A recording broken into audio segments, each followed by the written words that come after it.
नमस्कार, मैं हूं आपके साथ मयंक। आज 26 तारीख है और जो खबरें आ रही हैं, मैं देखिए सीधा पॉइंट पे आना चाहता हूं। जो खबरें आ रही हैं ईरान से, देखिए इस वक्त जो सबसे बड़ी खबर आ रही है, अमेरिका ने एक बार फिर ईरान पर हमले शुरू कर दिए हैं। जो खबरें हैं उसके मुताबिक हॉर्मूज के आसपास 5 अलग अलग द्वीपों पर अमेरिका की तरफ से मिसाइलें दागी गई हैं और हमले किए गए हैं। ये हमले हॉर्मूज के आसपास के उन द्वीपों पर हुए हैं जहां पर ईरान के मिसाइल लॉन्चर्स हैं, मिसाइल सिटी हैं और इन स्थानों पर जहां जहां पे वेपन्स रखे हुए हैं उन स्थानों को निशाना बनाया गया है और करीब 5 जगहों पर यह हमले की खबरें आ रही हैं। सबसे बड़ा हमला जो है वो लारक द्वीप पर हुआ है जहां पर कई लोगों की मौत की खबर है। इसके अलावा बंदर अब्बास में बड़े धमाके सुने गए हैं, वहां पे भी कई लोगों की मौत की खबरें आ रही हैं। अमेरिका ने अपने वॉर प्लेन से, मिसाइल से ये हमले किए हैं और जो हमले हुए हैं बताया जा रहा है उसमें मिसाइल साइट्स जो हैं ईरान की उनको निशाना बनाया गया है। जो फाइटर बोट्स हैं, छोटी बोट्स हैं, उनको निशाना बनाया गया है और ये हमले दक्षिणी ईरान पर किए गए हैं। देखिए ईरान की तरफ से अब इसका क्या जवाब दिया जाता है, ईरान कैसे पलटवार करेगा, इसके लिए थोड़ा इंतजार करना होगा। लेकिन जो खबरें आ रही हैं, अब पूरे हॉर्मूज में हालात बेहद तनावपूर्ण हो गए हैं और इसे एक बड़ी जंग की शुरुआत माना जा रहा है। देखिए, मैंने आपको दावा किया था, मैंने आपको ये बात कही थी कि हज के बीच में ही अमेरिका हमला कर देगा और पूरी तरह से मेरी खबर एक बार फिर सच साबित हुई और हज के बीच में अमेरिका की सेना ने ईरान पर हमला किया है। देखिए, इसे अमेरिका की तरफ से, डोनाल्ड ट्रंप की तरफ से बहुत बड़ा धोखा माना जा रहा है।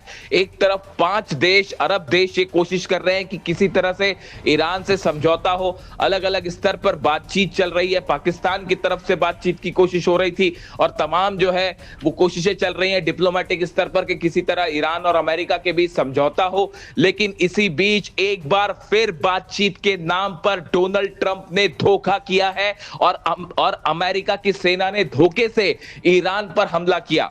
देखिए, जो सेंटकॉम के प्रवक्ता है टिम हॉकिंस, उनकी तरफ से बयान आया है कि अमेरिका ने अपनी आत्मरक्षा पर यह हमले किए हैं और ईरान की सेना, ईरान की मिसाइल्स, ईरान की बोट से अपने सैनिकों को बचाने के लिए हमने ये हमले किए हैं। ऐसा बयान सेंटकॉम की तरफ से आया है।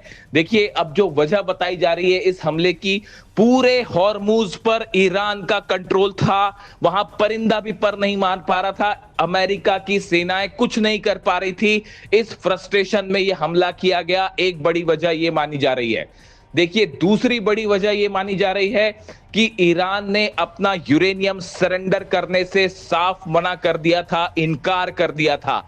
इसलिए ईरान पर दबाव बनाने के लिए यह हमले किए गए हैं। डोनाल्ड ट्रंप ने यह संदेश देने की कोशिश की कि अगर आप यूरेनियम नहीं देंगे, डील नहीं करेंगे, परमाणु डील के लिए तैयार नहीं होंगे, तो इस तरह से फिर से हमले हो सकते हैं। ये वार्निंग देने के लिए ये हमले किए गए।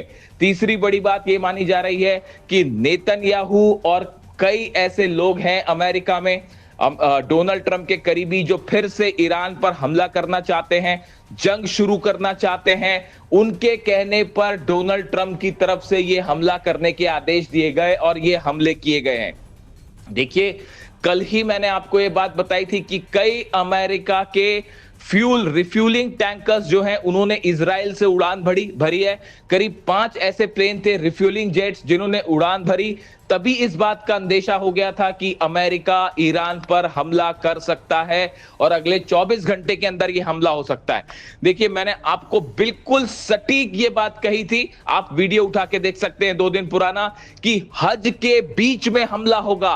देखिए, एकमात्र चैनल है हमारा, एकमात्र न्यूज पोर्टल है हमारा जिसने हमने ये जानकारी दी आपको। मैंने आपको ये जानकारी दी थी, डंके की चोट पे हमने दावा किया था कि हज के बीच हमला होगा, बकरीद से पहले, ईद के पहले अमेरिका हमला करेगा और वो खबर पूरी तरह से साफ हुई। पूरी दुनिया में एकमात्र पॉडकास्ट सिस्टम हमारा था जिसमें हमने ये दावे किए कि ईद के पहले हमला होगा और हज के बीच में हमला होगा और वो बात सही साबित हुई।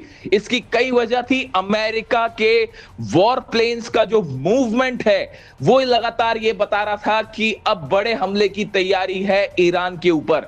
रिफ्यूलिंग जेट्स का उड़ना, अमेरिका के F-35 जेट्स की वॉर ड्रिल करना, अब्राहम लिंकन से वॉर ड्रिल शुरू होना, ये सब बता रहे थे कि ये हमले होंगे। जो खबरें अब आ रही हैं उसके मुताबिक लारक द्वीप पर सबसे ज्यादा नुकसान हुआ है। लारक द्वीप पर जो है वो धमाकों की आवाजें सुनी गई हैं। इसके अलावा कई आइलैंड्स पर, केशम आइलैंड पर, खार्ग आइलैंड पर और आसपास के अबू मूसा आइलैंड पर भी धमाकों की खबरें आई है। लारक से धमाके की तस्वीरें भी सामने आनी शुरू हो गई है। इस हमले के बाद ईरान बेहद गुस्से में है। मैंने आपको जानकारी दी थी, देखिए ईरान की तरफ से बड़ी संख्या में खैबर मिसाइल्स तैयार कर दी गई हैं, लॉन्च पैड्स पर मिसाइल्स तैयार हैं। ऐसे में क्या ईरान की तरफ से बड़ा हमला हो सकता है और यह मामला एक बार फिर भयंकर जंग की ओर आगे बढ़ सकता है। फिलहाल हालात यही कहते दिखाई दे रहे हैं। इजराइल से खबरें हैं, इजराइल के बेन गुरियन एयरपोर्ट पर फाइटर जेट्स टेक ऑफ के लिए तैयार खड़े हैं और किसी भी पल वहां से इजराइल की तरफ से भी हमले हो सकते हैं। फिलहाल अमेरिका शायद ये प्रतिक्रिया देखना चाहता है कि ईरान कैसे जवाब देगा। देखिए ये हमला ऐसे समय पर किया गया है जब ईरान का एक डेलीगेशन कतर में बातचीत को मौजूद है। देखिए इसीलिए मैं आपको बार बार कहता हूं कि अमेरिका धोखा करेगा, ट्रंप धोखा देंगे, विश्वास नहीं किया जा सकता। और एक बार फिर यह बात साबित हो गई। कई लोगों ने यह दावे किए थे कि ईरान और अमेरिका में डील हो जाएगी, ईरान अमेरिका में किसी तरह का समझौता होने वाला है। मैंने हर बार यह बात कही कि अली खामेनी साहब ही इस बात को हमेशा कहते रहे कि ईरान को कभी अमेरिका पर विश्वास नहीं करना चाहिए और एक बार फिर यह बात पूरी तरह से सच साबित होती दिखाई दे रही है। एक बार फिर अमेरिका ने डील के नाम पर धोखा किया है और बड़ी बड़ी बड़ी स्ट्राइक लॉन्च की है ईरान के ऊपर। अब ईरान की देखिए, ईरान की जनता लगातार ये मांग कर रही है कि जंग ही आखिरी रास्ता है और किसी तरह से अमेरिका के सामने झुकना नहीं है। जो हालात है, कल देखिए IRGC के चीफ अहमद वाहिदी साहब की तरफ से वार्निंग आई थी। कल तमाम बड़े अधिकारियों ने वार्निंग दी थी अमेरिका को कि अगर किसी भी तरह का हमला होता है तो उसका करारा जवाब दिया जाएगा। अहमद वाहिदी साहब की तरफ से चेतावनी आने का मतलब है ईरान के पास ये इनपुट पहुंच चुका था कि अमेरिका किसी भी क्षण हमला कर सकता है और बिल्कुल वैसा ही हुआ। ईरान की जो खुफिया इंफॉर्मेशन थी वो सही साबित हुई और अमेरिका ने बातचीत के दौरान, बातचीत के बीच एक बार फिर हमला किया है। देखिए लारक द्वीप से जो खबरें हैं, यहां पर कई लोगों की मौत हुई है, जिनमें कई लोगों की अब पहचान भी हो गई है। लगातार उन्हें अस्पताल पहुंचाया जा रहा है। बंदर अब्बास में धमाके की खबरें हैं। ये वो सब जगहों पर निशाना बनाने की कोशिश की गई है जहां पर ईरान के मिसाइल साइट्स हैं, मिसाइल लॉन्चर्स हैं, जहां मिसाइल्स रखी हुई हैं। देखिए इस समय अमेरिका के सामने सबसे बड़ा खतरा है ईरान की मिसाइल्स। और जो खबरें हैं उसके मुताबिक ईरान ने 500 के आसपास अपनी खैबर शेकन मिसाइल्स जो हैं वो तैनात कर रखी हैं, जिससे अमेरिका के कई बेसेस को निशाना बनाया जा सकता है। जिस तरह से सऊदी अरब ने आनंद फानन में डिफेंस सिस्टम तैनात किए, UAE ने डिफेंस सिस्टम तैनात किए, ये इस बात की ओर इशारा कर रहा था कि किसी भी क्षण बड़ी जंग शुरू हो सकती है और वैसे ही होता दिखाई दे रहा है। एक बार फिर पूरा मिडिल ईस्ट एक बड़ी आग में झुलसता दिखाई दे रहा है आने वाले दिनों में। अब सबको इंतजार है ईरान के पलटवार का।